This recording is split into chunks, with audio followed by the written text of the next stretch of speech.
Welcome to Kancharla media news. ఉమ్మడి చిత్తూరు జిల్లాలోని సచివాలయాల్లో దొంగతనాలకు పాల్పడుతున్న నిందితుడు మహేష్ అనే యువకుడు బెట్టింగ్ వ్యసనంతో ఇదంతా చేసినట్లు ఎస్పీ తుషార్ తెలిపారు. మహేష్ 3 ఏళ్ల నుంచి రాత్రులు సచివాలయాల్లో ప్రింటర్లు, ల్యాప్టాప్లు చోరీ చేస్తున్నాడు. నిందితుడు 62, 70 వరకు చోరీలు చేశాడు.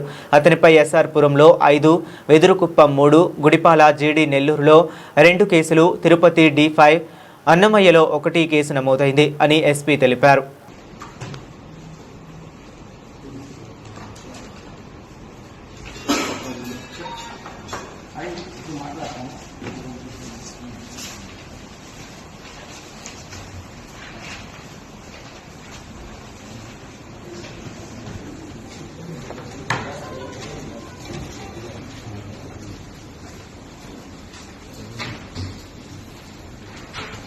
అందరికీ నమస్కారం. ఈరోజు మన నగరి సబ్ డివిజన్లో ఎస్ఆర్ పురం పోలీస్ స్టేషన్లో ఒక మంచి కేసు డిటెక్ట్ చేయడం జరిగింది. దానికి సంబంధించిన మీ అందరితో మాట్లాడడం కోసం పిలిచాము.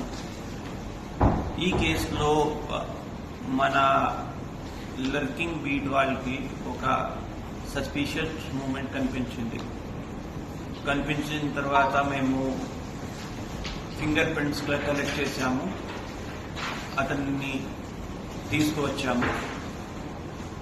అది ఫింగర్ ప్రింట్స్ మ్యాచ్ చేసిన తర్వాత మన దగ్గర 2 కేసెస్లో, పాత కేసెస్లో ఇక్కడ మేము ఫింగర్ ప్రింట్ తీసుకొని ఉన్నాము. దాంతో ఆ ఫింగర్ ప్రింట్స్ మ్యాచ్ అయ్యాయి.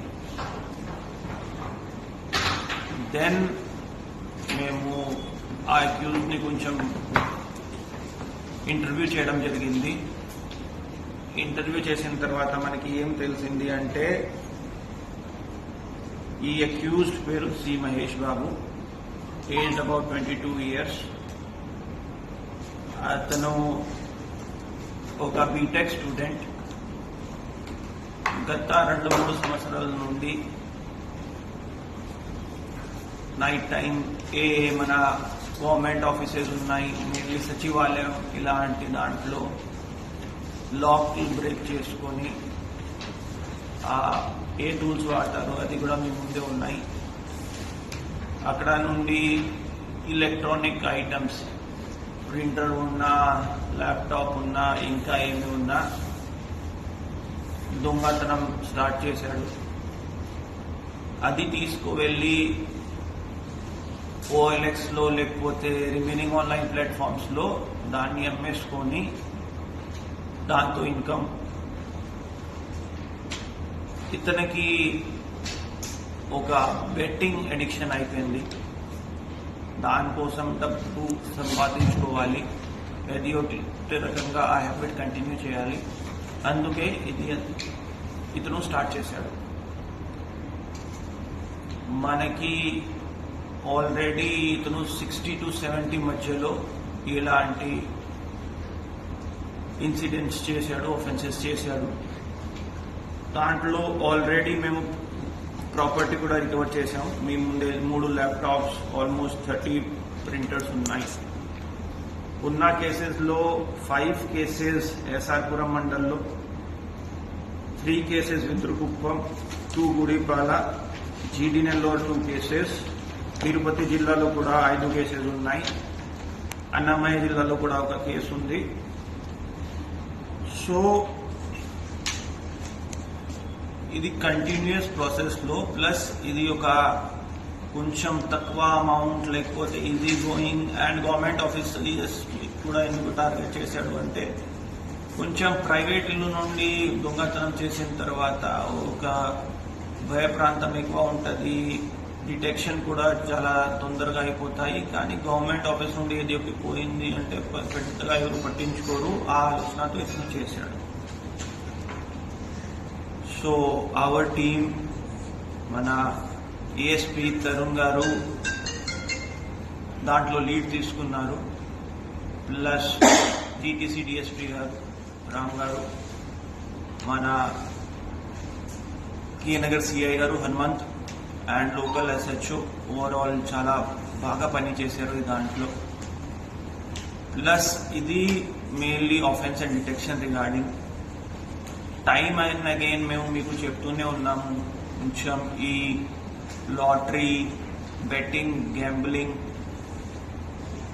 ఇలాంటి practices eventually law and order crime social life మీద ఖచ్చితంగా ప్రభావం చూపిస్తాయి. ఎందుకంటే అది అడిక్షన్ సాటిస్ఫై చేయడానికి అమౌంట్ కావాలి. ఆ అమౌంట్ రాకపోతే వాళ్ళు ఫ్రస్ట్రేషన్లో ఉంటారు. దానివల్ల ఇది ఒకటి ప్రాపర్టీ ఆఫెన్సెస్ స్టార్ట్ చేస్తారు, లేకపోతే రిలేషన్షిప్స్ అయిపోతాయి, గొడవ పెట్టడం, ఎవరొకరిని కొట్టడం, ఇవి ఇలాంటి కూడా జరుగుతాయి. అందుకే గత 5-6 months నుండి మన తరఫు నుండి చాలా గట్టిగా ఈ గ్యాంబ్లింగ్ బెట్టింగ్ దాని మీద యాక్షన్ తీసుకున్నాము. ఇప్పుడు కూడా మన ఏఎస్పీ గారు ఒక బెట్టింగ్ కేసు మీద వర్కౌట్ చేస్తున్నారు. అండ్ మన తరఫు నుండి ఖచ్చితంగా మేము కమిటెడ్ ఉన్నాము. ఈ సోషల్ ఈవిల్స్ ఇప్పుడు ఇది కంప్లీట్ ఆపడానికి ఒక రోజు సరిపోదు. ఎందుకంటే డిమాండ్ సప్లై రెండు ఉన్నాయి. ఆడించిన వాళ్ళు ఆడిపిస్తున్నారు, ఆడిన వాళ్ళు ఆడుతున్నారు. సో ఆ పరిస్థితిలో ఓన్లీ పోలీస్ ఒక లెవెల్ వరకు ఎన్ఫోర్స్మెంట్ చేయగలుగుతారు. దీనిలో మన మీడియా మిత్రులు కూడా విలేకరులు కూడా మాకు సహాయం చేయాలి. ఈ అవేర్నెస్ క్యాంపెయిన్స్ అప్పుడు మేము ఇన్ఫర్మేషన్ కూడా అడుగుతాము. తర్వాత ఓవరాల్ ఇప్పుడు మీ రీచ్ చాలా బాగుంది, సో కొన్ని ఇలాంటి ప్రోగ్రామ్స్ చేయడం, మీ సమావేశాల్లో పేరెంట్స్తో మాట్లాడుకోవడం, మీ దగ్గర ఏమైనా అలాంటి ఇన్ఫర్మేషన్ ఉంటే మాతో షేర్ చేయడం, మేము ఖచ్చితంగా కాన్ఫిడెన్షియలిటీ మెయింటైన్ చేసుకొని యాజ్ పర్ లా గట్టిగా చర్యలు తీసుకుంటాం. Thank you.